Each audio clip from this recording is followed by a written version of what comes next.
Bonjour les amis, bienvenue sur la chaîne du Collectionneur 67. Alors aujourd'hui on se retrouve donc sur la chaîne pour l'essai de la nouvelle Dacia Spring. Un énorme merci au garage Dacia Strasbourg-Haute-Pierre, donc S Automobile, qui me prête la voiture pour que je puisse vous en faire un essai. Donc là je vous en fais un premier petit tour. Donc il s'agit de la nouvelle Dacia Spring modèle extrême. Et on va faire un tour détaillé de la voiture et ensuite on ira faire un petit essai routier de celle-ci. Alors n'hésitez pas, bien entendu, si vous avez aimé à la fin la vidéo, n'hésitez pas à la liker. Et si vous avez aimé la vidéo, n'hésitez pas à vous abonner à la chaîne. Il y a plein de vidéos prévues, plein d'essais automobiles de prévus encore sur la chaîne. Donc n'hésitez pas, ça vous permet de pouvoir suivre les différentes actualités et les nouvelles vidéos qui sont à apparaître. Alors comme je vous l'ai dit, on est sur une Dacia Spring Extreme. Au niveau de la couleur, on est sur un très joli bleu ardoise. Ça lui va très très bien, je trouve. On a, comme vous pouvez le voir sur les rétroviseurs, le petit effet cuivré qui est vraiment du plus bel effet. Avec les feux, avec les petits répétiteurs qui se trouvent là, ça lui va très très bien. Au niveau de la face avant, donc ça a beaucoup changé par rapport à la précédente Spring. Je trouve que ça fait beaucoup plus moderne. Ça fait également beaucoup plus grand. Enfin, on a l'impression que la voiture est plus grande. On va voir après à l'intérieur ce que ça donne. Mais en tout cas, en apparence extérieure, elle semble vraiment plus grande. Alors, qu'est-ce qu'il y a comme changement? Déjà au niveau des roues, sur la précédente version, on était sur du 14 pouces. Et là, on est passé sur du 15 en 165-65-15. Donc ça promet d'être plus agréable et de mieux tenir sur la route. C'était entre guillemets un des petits défauts de la précédente version, même si c'était pas un problème en soi. Mais je trouve que ça, c'est très bien qu'ils aient pu améliorer cette partie-là. Ce qu'on remarque également sur le toit, on avait sur la précédente des espèces de petites arches de toit qui étaient entre guillemets factices. Là, ils les ont enlevées, donc je trouve que ça, au niveau de la ligne, ça va encore mieux. C'est encore plus sympa. Au niveau de l'arrière, pareil, hein, tout a été redessiné. Au niveau des feux, au niveau du logo Dacia, je trouve qu'il y a une sacrée amélioration. Ça fait beaucoup plus jeune au niveau de la voiture. D'ailleurs, on peut voir sur le côté qu'à cet endroit-là, on a le petit spring qui est inscrit. C'est un espèce de finition, c'est comme si c'était un autocollant, mais ça rend très très bien. Sur la partie arrière, effectivement, au niveau des feux, design beaucoup plus moderne, avec effectivement le signe Dacia inscrit par ici, en finition cuivrée également, qui se trouve par ici, ça va très très bien. Sur la partie basse, on a des espèces de petits stickers sur les côtés de la plaque. Et on a également l'information sur la motorisation, donc 65 chevaux en électrique tout simplement. Donc là, comme vous pouvez le voir, je fais un petit peu de pub entre guillemets, c'est le groupe S Automobile qui a plusieurs garages dans la région notamment de Strasbourg. Et là, c'est le garage de Haute-Pierre en tout cas qui m'a prêté cette voiture et vraiment très content, ça me permet de vous en faire une vidéo complète. Alors, juste pour résumer ce modèle précisément, les options qu'il a et son tarif tout simplement. Donc le prix de base de la Dacia Spring Extreme, c'est 19 900 €. Et au niveau des options de ce modèle, donc il est pas mal optionné. Donc on a l'aide au parking arrière, on a les enjoliveurs 15 pouces Danube qui sont par ici. On a l'allumage automatique des feux, on a l'assistante au freinage bien entendu qui est obligatoire sur toutes les voitures.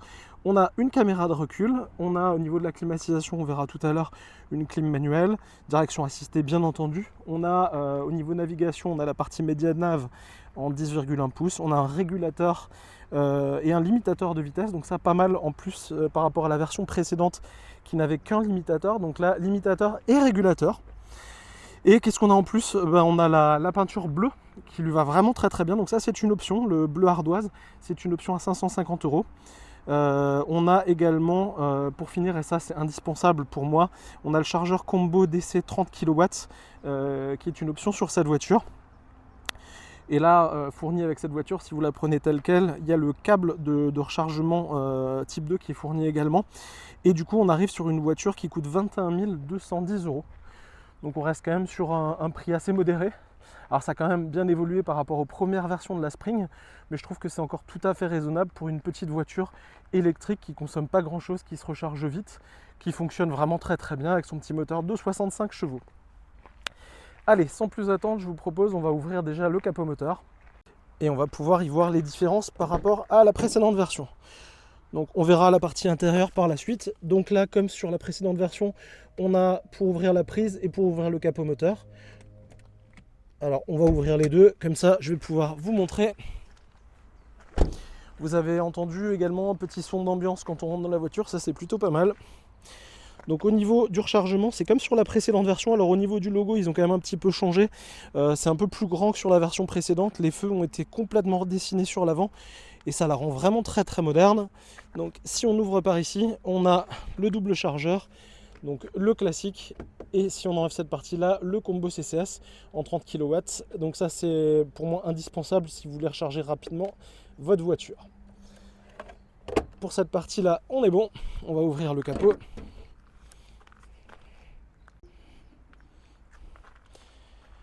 Alors au niveau du capot, ce qu'on retrouve c'est la même motorisation que la précédente Dacia Spring.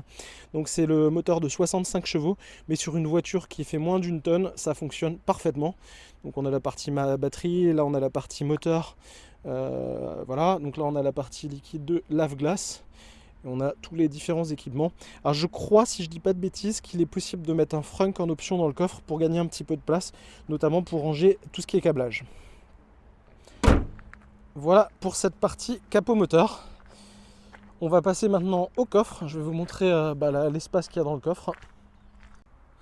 Donc au niveau du coffre, au niveau de l'ouverture, c'est le même système que la précédente version. On appuie par ici, on reste appuyé pour que le coffre se libère. Et je pense qu'au niveau espace de chargement, c'est exactement la même chose que la précédente version. Donc là, on a cette partie qui se rabat. Au niveau du siège arrière, on peut voir que c'est une banquette qui est non fractionnable, donc il faut l'ouvrir en une seule fois, on va la voir tout à l'heure. Ça, je trouve que dans les prochaines versions, ou si vous pouvez ça avoir en option, une 1 tiers, 2 tiers, ça serait plutôt pas mal. Ça pourrait permettre d'aider un petit peu au chargement. Donc dans le coffre, là on a le chargeur Dacia. Alors c'est le même que sur la précédente version. Et là on a un petit câble T2 de rechargement. Donc ça c'est du classique. Et par en dessous, là on a les équipements qui permettent de anti-crevaison. Alors il n'y a plus de roue de secours, je ne sais pas si c'est une option ou pas, il me semble que non. En tout cas de base il n'y a pas de roue de secours, donc on a le petit compresseur qui est par ici, la bombe de mousse qui va permettre de regonfler la roue en cas de crevaison, et là je pense qu'on a le cric par ici, exactement, là on a le cric, et là on a la barre de tractage, de remorquage pardon. Donc voilà à ce niveau là. Donc plutôt classique au niveau du coffre et la même taille que la précédente version. Allez, on va pouvoir passer à l'arrière de la voiture. Au niveau des poignées de porte, je pense qu'ils sont similaires à la précédente version. Ce que je ferai juste en fin de vidéo, je vous montrerai la nouvelle version à côté d'une ancienne. Ça vous permettra de regarder un petit peu les différences au niveau esthétique. Au niveau de la portière, qu'est-ce qu'on a? Qu'est-ce qu'on retrouve? Donc on retrouve la poignée de porte tout simplement et la vitre électrique. Donc les vitres sont électriques à l'arrière et à l'avant, donc ça c'est plutôt bien et c'est en standard. Ensuite au niveau de la banquette arrière, donc on est sur une 4 places au niveau de la voiture, donc 2 places à l'arrière, 2 places à l'avant comme vous pouvez le voir. Sur les précédentes versions on était uniquement sur un Sky. Et là ils ont mis tissu Sky, je trouve que ça rend encore mieux au niveau de la voiture, et on a même une espèce de, un biton en fait. On a cette partie qui est un peu plus verte que la partie basse, donc ça rend plutôt bien comme vous pouvez le voir. De l'autre côté pareil, au niveau de la porte, l'ouverture et la vitre électrique.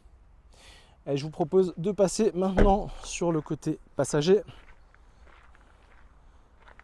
Alors dans les petits détails qui me marquent un petit peu, alors j'aime bien l'espèce de petit béquet qui est par ici, ça rend très très bien, ça fait un petit peu sportif. Je trouve par contre qu'au niveau de l'antenne, je trouve qu'elle est très haute, je pense qu'ils auraient pu faire un peu plus petit. Alors je sais pas, peut-être que ça existe en option et qu'on peut avoir une version plus petite. Là en tout cas, dans les éléments qui me marquent un peu, je trouve qu'elle est assez grande. Au niveau de la porte avant. Donc pareil, niveau design par rapport à la précédente version, donc on est toujours sur du plastique, bien entendu sur cette gamme de prix, là on va pas changer. Par contre, niveau design, c'est beaucoup plus joli que la version précédente. On a notre ouverture de porte qui est là, et on a un petit rangement qui se trouve ici, qui est d'une autre couleur, qui est en blanc. C'est plutôt pas mal. Au niveau de la vitre électrique, ça va se faire directement dans la voiture, on le verra tout à l'heure. Ce qu'on a aussi qui change un petit peu, et je trouve ça plutôt pas mal, c'est qu'on a un petit seuil de porte qui est par ici. Donc ça évite d'abîmer quand on va rentrer dans la voiture. Alors je vais juste vérifier sur la partie arrière, j'ai pas regardé s'il y en avait un. Non, effectivement, donc sur la partie arrière, il n'y a pas ce petit seuil de porte qui est présent à l'avant, et c'est plutôt pas mal également à l'avant. Donc là, on peut voir, on a des tapis, donc tapis de protection en caoutchouc, donc ça c'est bien. Ça évite de s'embêter pour le nettoyage, et la moquette reste toujours parfaite en dessous. Et au niveau des logos entre guillemets sur le tapis, c'est les mêmes finalement que sur le seuil de porte. Donc c'est très homogène. Au niveau du siège avant, alors ça je trouve que c'était une force sur la Spring, les sièges sont vraiment super confortables. D'ailleurs comme sur toute la gamme Renault, c'est toujours leur spécialité au niveau des sièges, c'est vraiment très agréable. On a le petit logo Dacia qui est par ici, qui est un espèce de marquage qui va très très bien. On a ce biton également sur cette partie versus le bas du siège qui est d'une autre couleur. Et on a toujours ce petit tissu moucheté qui rend très très bien. Sur la partie passager, qu'est-ce qu'on a? On a juste la partie ventilation qui se trouve par ici. C'est le même principe que beaucoup de modèles de Dacia ou que l'ancienne tout simplement. Et je vous fais un petit panorama quand même de la voiture à l'intérieur, et puis on va pouvoir passer sur le côté conducteur.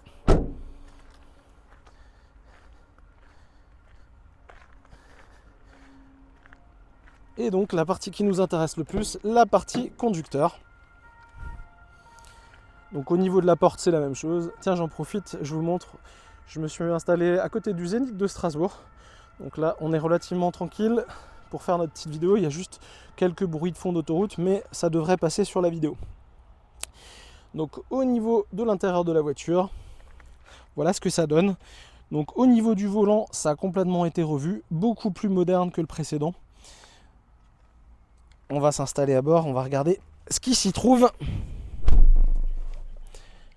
Donc au niveau du volant, alors sur le précédent, on n'avait pas beaucoup de choses sur le volant. Là, on a le régulateur limitateur de vitesse qui se trouve par ici. Et de l'autre côté, on a, je pense, la commande de l'autoradio. Et ça manquait sur la précédente version. La précédente version n'avait pas du tout de commande d'autoradio directement sur le volant. On va l'essayer tout à l'heure, je pense que c'est ça. Au niveau du compteur, pareil, donc là ça s'est beaucoup modernisé. Le précédent compteur, c'était pas un compteur, enfin c'était plutôt de l'affichage, c'était pas vraiment du LCD. Là je pense que c'est vraiment un écran complet LCD, donc bien plus agréable. On a l'écran média-nav du milieu en 10,1 pouces. Encore une fois, on va le voir ensuite quand on va allumer la voiture. On a la partie ventilation qui reprenne un peu les codes Dacia tout simplement, avec ce petit effet cuivré qui lui va très très bien. C'est également le cas par ici où on retrouve l'effet cuivré. Donc ça, très bien également. Au niveau des haut-parleurs, alors je pense qu'il n'y a toujours que 2 haut-parleurs. Donc ça, pareil, dans les petites évolutions qu'ils pourraient faire, c'est rajouter des haut-parleurs. Mais évidemment, ça ferait monter le prix de la voiture. Donc on a un haut-parleur par là et un haut-parleur de l'autre côté. Après, pour une petite voiture, pour faire ces petits trajets, ça suffit très largement. Au niveau commande, bouton commande, voiture, climatisation, on est toujours sur une clim manuelle, mais beaucoup plus moderne que l'ancienne. Donc là, vous retrouvez l'ouverture des vitres des deux côtés. Donc ça évite en fait de mettre des boutons sur les poignées de porte des deux côtés. Donc là c'est vraiment centralisé, il y a beaucoup de voitures qui font ça. On a la partie centralisation de la fermeture des portes.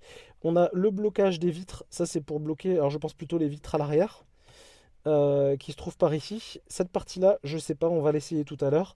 Là on a pour le dégivrage, là on a la partie climatisation, on va choisir les zones de ventilation. Avant c'était un bouton manuel, maintenant c'est électronique.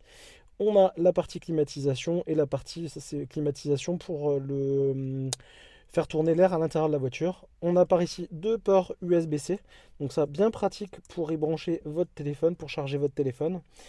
Là on a les boutons de réglage de la climatisation, on va voir ce que ça donne quand c'est allumé.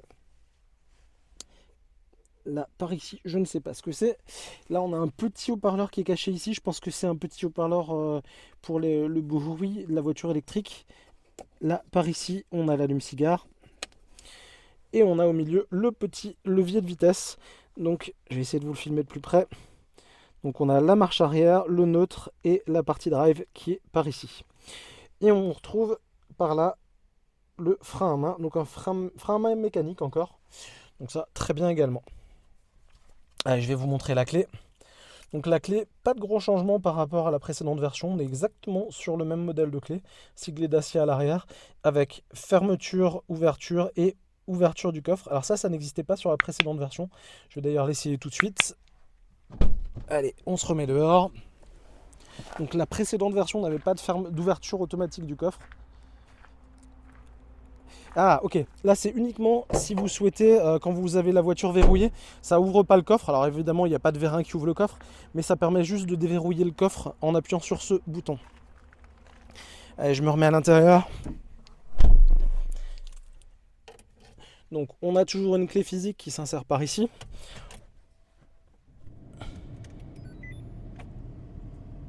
Donc là on a démarré la voiture. Je vais pouvoir vous montrer les différents écrans. Donc comme je vous l'ai dit, c'est effectivement un écran LCD complet qui est par ici.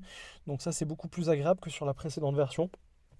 Ensuite, au niveau de la ventilation, comme vous pouvez le voir, c'est des boutons avec écran LCD à l'intérieur.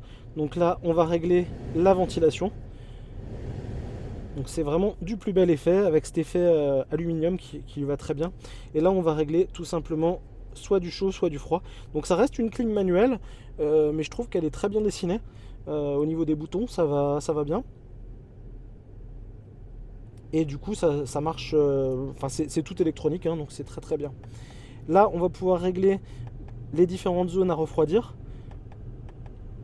Donc ça également on passe soit sur le haut soit sur le bas pour sélectionner la ventilation.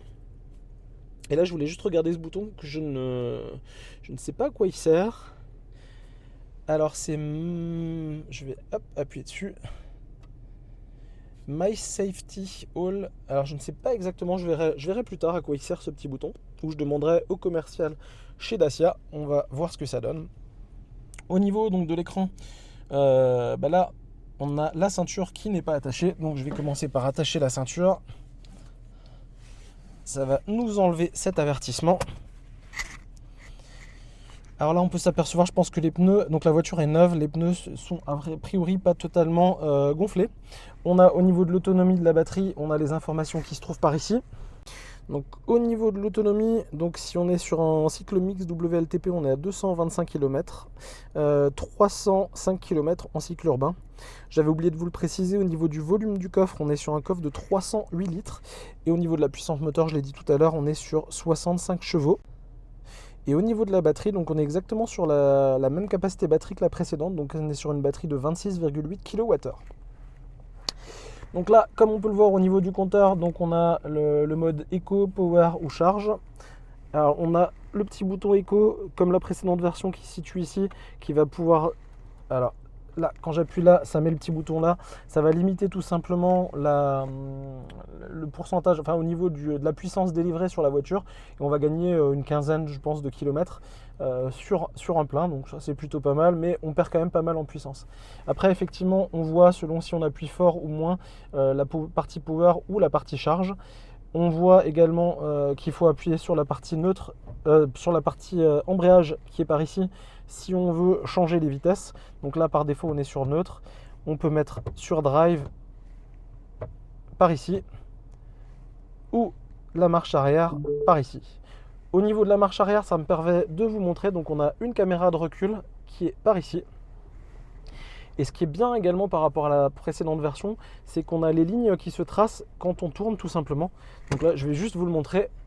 Donc là, effectivement, quand je tourne, on voit exactement le tracé tout simplement de l'angle de la voiture. Donc ça, c'est très bien également.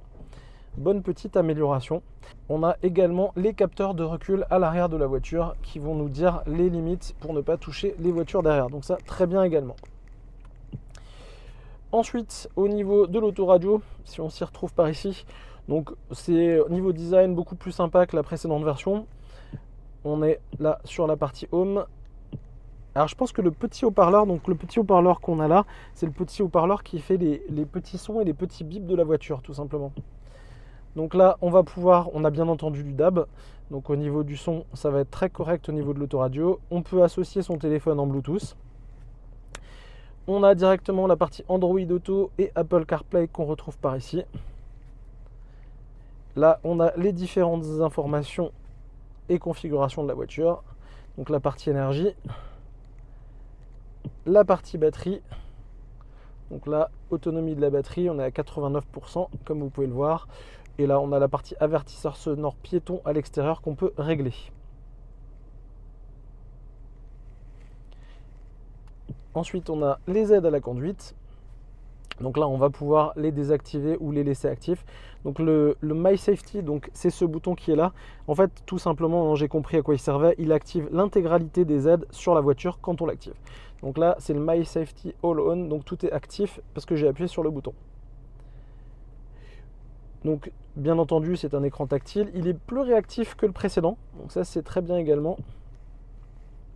Et je voulais juste chercher la partie GPS que je n'ai pas trouvée. Ah, elle est par ici. Il y a la partie navigation.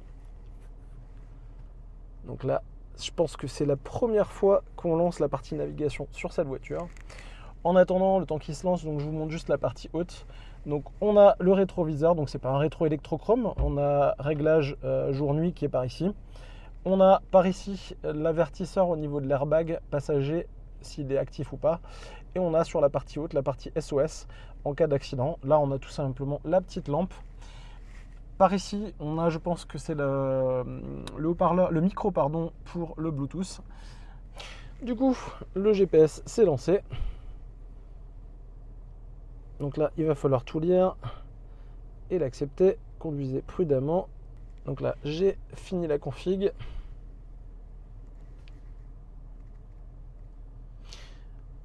Alors pareil au niveau du GPS, beaucoup d'améliorations je trouve. On va juste laisser l'afficheur comme ça. Je vais quitter ça. Non, ça on peut pas. Si, pardon. Donc là, effectivement, on est sur un GPS beaucoup plus réactif que le précédent. On voit les informations déjà en 3D. Là, on est sur le Zénith à Strasbourg qui est affiché en 3D. Donc ça, c'est plutôt pas mal. Et vraiment de meilleure qualité que le précédent. Beaucoup d'améliorations à ce niveau-là. Ce que je vous propose, on va faire un petit tour avec cette voiture, voir ce que ça donne sur la route. Et on fera un petit tour final à la fin pour refaire le tour de la voiture et pour se dire au revoir. Allez, c'est parti. Allez les amis, c'est parti. Donc on est à bord de la nouvelle Dacia Spring et on va se faire un petit tour. La caméra est fixée. On va donc pouvoir rouler tranquillement. J'espère qu'au niveau de la vue, c'est correct. Donc on entend petit bruit extérieur de la voiture. Donc comme c'est une voiture électrique, pour prévenir qu'on roule tout simplement. Donc en dessous de 30 km/h, on a un petit sifflement. Enfin, c'est un petit bruit spécifique qui est exactement le même que sur la précédente voiture, sur la précédente version de la Dacia Spring. Donc c'est absolument pas gênant. C'est un petit ronronnement comme ça, très très sympa. Donc au niveau de la conduite, c'est plutôt très agréable. Au niveau de la place intérieure, globalement, c'est exactement la même place que dans la précédente version. Au niveau du volant, comme je vous l'ai dit tout à l'heure, donc on est sur un nouveau modèle. De toute façon, le design intérieur a été complètement revu. Pour le moment, c'est toujours pas un volant qui est en cuir. Donc ça, je sais pas si ça existe en option, mais je trouve que ça serait un plus dans leur prochaine version s'ils pouvaient faire un volant en cuir. Ça apporterait vraiment un petit quelque chose en plus. Alors, on va se faire un petit tour. On va prendre un tout petit peu d'autoroute pour voir ce que ça peut donner. Alors, je vais faire un demi-tour. Il y a pas mal de travaux en ce moment à Strasbourg au niveau du tram. Il y a pas mal de routes qui sont fermées. Donc, on va voir ce qu'on va arriver à faire en termes de chemin. En tout cas, alors je pense que vous le voyez sur la vidéo, en termes de compteur, c'est beaucoup plus agréable que la précédente version. C'est aussi plus lisible, donc on a un très grand écran LCD où on a toutes les informations de conduite. Donc là, on voit parfaitement la vitesse. Par rapport à l'ancienne version, là, on a également la lecture des panneaux. Alors je ne sais pas si c'est le GPS qui va nous donner les informations des vitesses, mais en tout cas, là, on voit qu'on est sur une route à 50 km/h et que je roule aux alentours des 30 km/h. Donc ça, très bien d'avoir cette information. Elle est également répétée sur le GPS. Là, on peut voir également, alors j'espère que vous le verrez, donc on voit le style de conduite. Donc là, je roule en éco, entre guillemets. Et si j'accélère à fond, on voit qu'on monte dans le power. Donc c'est là où on va consommer un petit peu plus. Alors comme vous pouvez le voir devant moi, on est sur pas mal de travaux.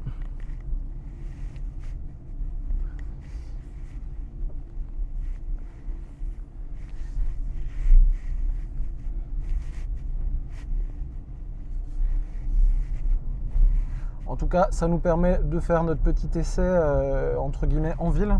Donc là, on est sur du 50 km/h. Vous pouvez apprécier les travaux strasbourgeois du tram. Alors je trouve que la voiture elle est plus silencieuse que la précédente également. On avait pas mal de bruit d'air je trouve dans la précédente version.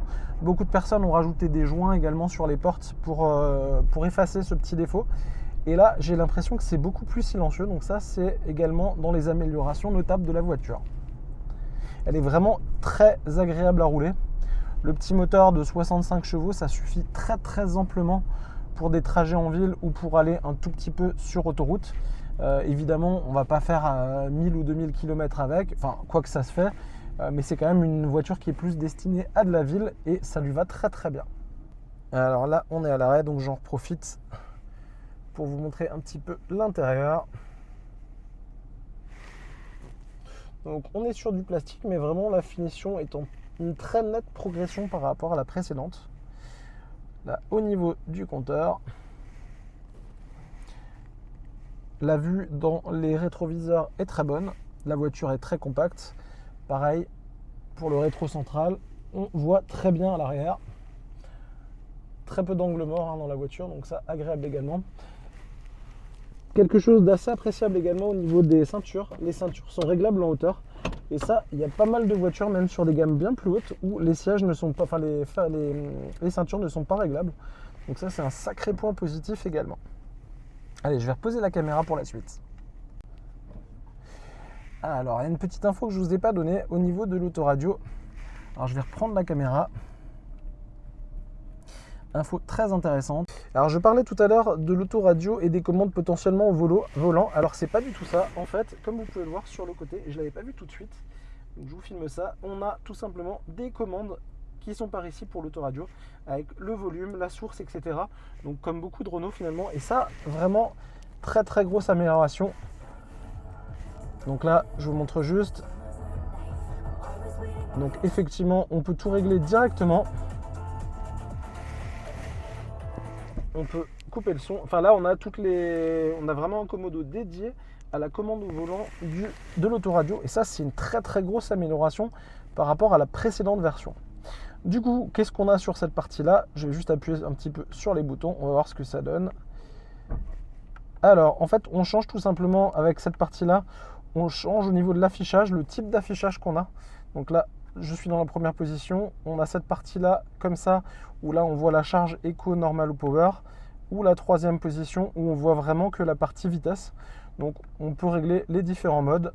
À la limite, moi je trouve que le mode le plus qui me semble être le mieux, c'est le mode où on voit le niveau de charge qui est par ici, et également la puissance en fonction de si on accélère fort ou moins, et la partie charge. Donc moi je vais plutôt rester sur cette partie-là.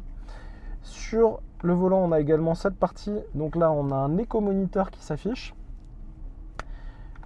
Donc on règle encore une fois au niveau de l'affichage. Donc là, on peut enlever cet éco-moniteur. Là, on a d'autres informations. Alors, ce mode ne me semble pas le plus intéressant. Et là, on a la consommation. On a le mode avec la consommation directement affichée sur le côté. Donc là, on voit qu'on est à 13,7 kWh au 100 km. De l'autre côté, qu'est-ce qu'on a? On a toute la partie régulateur et limitateur de vitesse. Donc là, on peut changer le mode. Donc là, on voit qu'on a sélectionné le mode limitateur ou du coup le mode régulateur. Là, on est en mode régulateur. Et donc ça, c'est à peu près similaire à toutes les autres Dacia et même toutes les voitures globalement chez Renault. Donc vraiment, encore une fois, à l'intérieur, pas mal de progrès niveau technologique. Même au niveau des commodos, on voit que c'est en nette progression en termes de finition et en termes de fonctionnalité. Allez, je réattache la caméra et on va continuer notre petit tour. Et on va faire notre petit circuit routier pour se faire notre petit avis sur cette nouvelle Dacia Spring.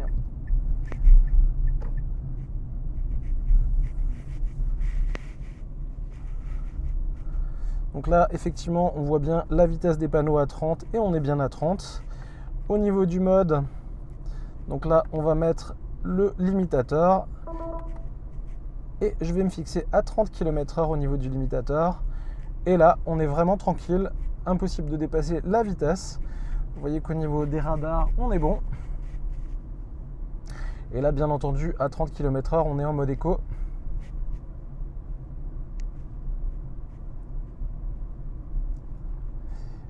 Vraiment, au niveau de l'insonorisation, je l'ai dit tout à l'heure, je trouve qu'il y a pas mal de progrès qui ont été faits parce qu'elle est vraiment très silencieuse.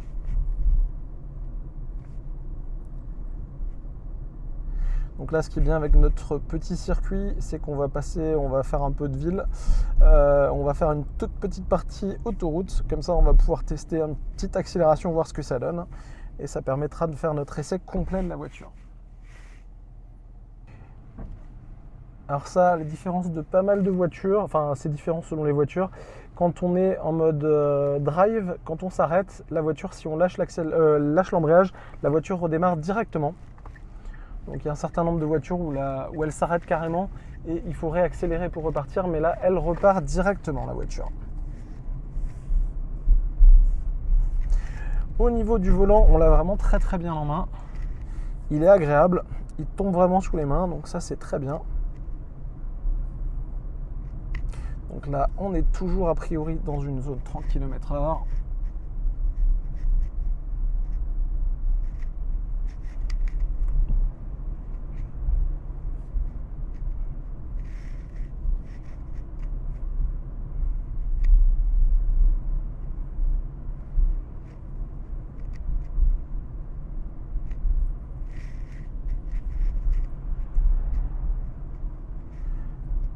Au niveau du silence, c'est toujours aussi agréable dans cette voiture. Je vais juste retester niveau sonore au niveau de l'autoradio.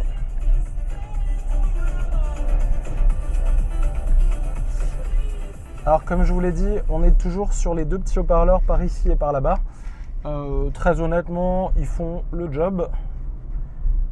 Après, c'est toujours des petits accessoires que vous pouvez faire évoluer si vous voulez un son un petit peu meilleur. Vous pouvez regarder d'ailleurs dans mes différentes vidéos. Donc j'avais fait pas mal de vidéos sur ma première Dacia Spring où j'ai fait pas mal d'évolutions, notamment j'avais changé les haut-parleurs. Donc n'hésitez pas à aller regarder les anciennes vidéos, enfin les vidéos sur la Dacia Spring. J'avais fait pas mal d'évolutions sur la voiture pour améliorer certaines fonctions qui, dans cette nouvelle version, sont de base finalement. Donc je pense qu'ils ont écouté leurs clients et ils ont su adapter la voiture et l'améliorer. Donc là, on est dans une zone 50 km/h. Donc je vais augmenter la vitesse au niveau du régulateur. Alors comme vous pouvez le voir, on atteint très très vite les 50 km/h. Encore une fois, la voiture est très légère. Là, on va passer à 70. Et comme vous pouvez le voir, pareil, on est très très vite aux 70 km/h. Donc encore une fois, la voiture est très légère. Le petit moteur de 65 chevaux en électrique vraiment est très agréable et bien réactif. Et là, vous pouvez voir au niveau des panneaux, on est tout de suite repassé sur un panneau 30. Donc la lecture des panneaux, ça c'est génial également.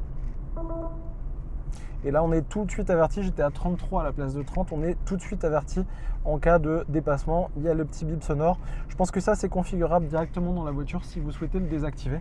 Après, toutes ces aides à la conduite, ça a quand même du bon. Et ça évite notamment de se faire, d'avoir des accidents et de se faire avoir par les radars potentiellement. Allez, on va continuer et puis on va se reprendre un tout petit bout d'autoroute juste pour vous montrer ce que ça donne. Alors j'en profite, on est à l'arrêt. Au niveau des sièges, je trouve qu'on est bien maintenu. J'ai un gros et grand gabarit entre guillemets et franchement je suis très très bien assis dans les sièges. C'est vraiment très agréable. Ce que je trouve également qu'ils ont amélioré, alors là vous pouvez pas le voir, mais au niveau des pieds par rapport à la précédente version, le pied droit en fait, quand on était tout simplement sur l'accélérateur, on avait tendance à toucher au milieu. Il y avait pas mal de bouts de plastique tout simplement au milieu, au niveau de la colonne de direction entre guillemets, et on avait tendance à le toucher. Et là il n'y a plus du tout de colonne de direction, donc on a gagné de la place au niveau des pieds. Donc ça c'est très appréciable également.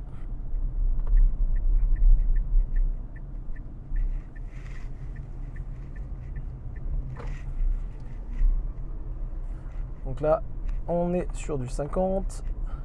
Alors moi, j'aime beaucoup rouler au limitateur. Ça permet d'être vraiment tranquille sur la route. Encore une fois, vous l'aurez vu, le 50, on l'atteint très très vite.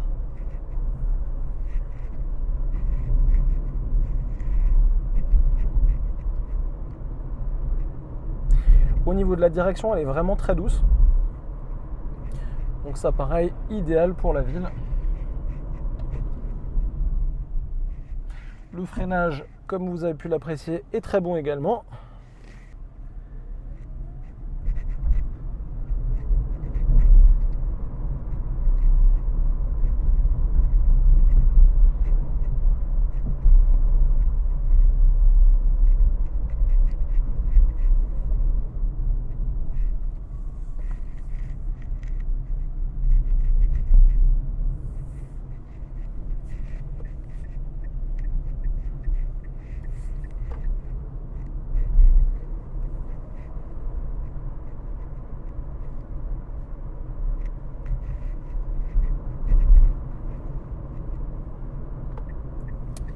Allez, et on est parti pour notre petit test sur voie rapide.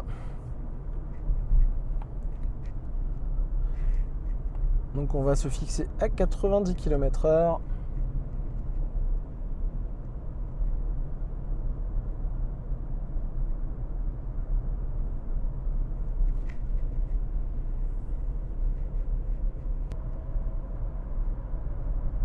Allez, insertion.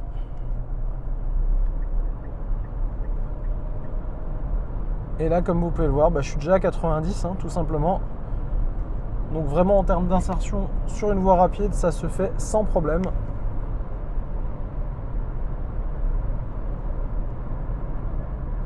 Alors je vais vérifier juste, donc on n'a pas d'aide au maintien dans la voie. Non, ça on n'a pas sur ce modèle.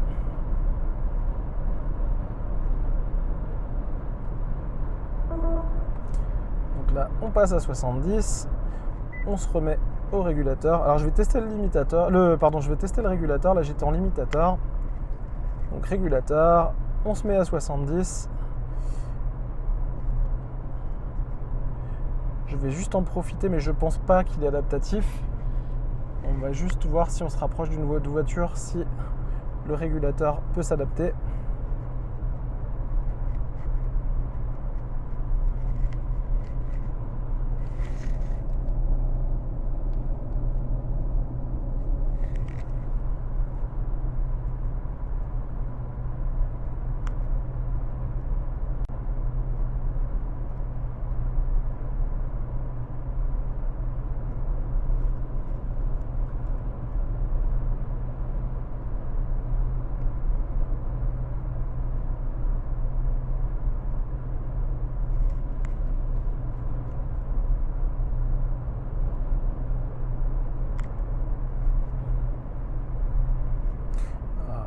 Je vais un petit peu freiner. On va reprendre l'autoroute dans l'autre sens et on va retourner chez Dacia à Strasbourg, Haute-Pierre. Et on va aller redéposer la voiture et finir cette vidéo. Et je vais juste en profiter pour vous montrer. Je vais la garer normalement si j'arrive à côté de la première version de la Dacia Spring. Ça vous permettra de faire un petit comparatif rapide entre les deux au niveau esthétique. Et vous allez voir qu'il n'y a vraiment pas photo. La nouvelle est vraiment très très jolie.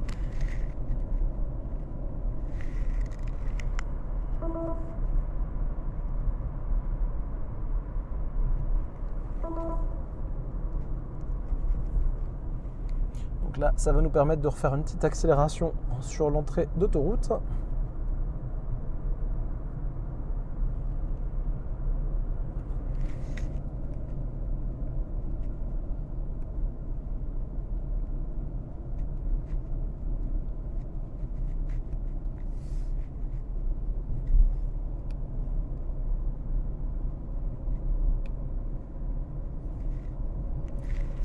Allez, petite insertion.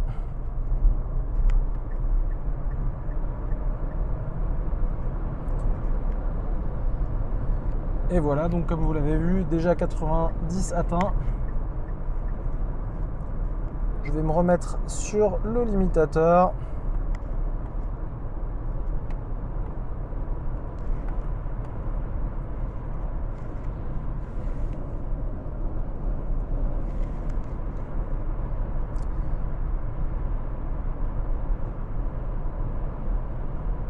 Donc Donc effectivement, comme je vous l'ai dit, un niveau insonorisation, je pense qu'ils ont fait pas mal de travail parce qu'on entend, alors on entend évidemment un tout petit peu de bruit d'air, on est sur une voie rapide, mais c'est vraiment plutôt très agréable. Allez les amis, je vais couper la caméra et je vous retrouve devant chez Dacia à Strasbourg-Haute-Pierre et je vais vous montrer juste encore rapidement une petite vue de la toute première génération et de cette toute dernière génération. Ça vous permettra de faire un petit comparatif les amis. Alors comme promis les amis, donc là je suis retourné chez Dacia à Haute-Pierre et je suis avec la nouvelle Dacia Spring et à côté vous avez le tout premier modèle. Donc là vous pouvez apprécier les différences. Donc vraiment au niveau stylistique, une très très nette amélioration. On a l'impression que la voiture est beaucoup plus grande.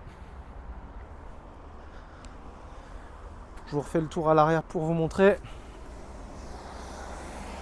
Donc à l'arrière comme à l'avant, niveau design, ça n'a plus rien à voir comme vous pouvez le constater. Vraiment beaucoup plus jolie cette nouvelle Dacia Spring. Voilà les amis, bah écoutez, merci beaucoup d'avoir regardé cette vidéo. N'hésitez pas à mettre un petit pouce bleu si vous l'avez aimé. N'hésitez pas non plus à vous abonner à la chaîne. Il y aura encore plein de vidéos, plein d'essais de voitures sur ma chaîne. À bientôt les amis.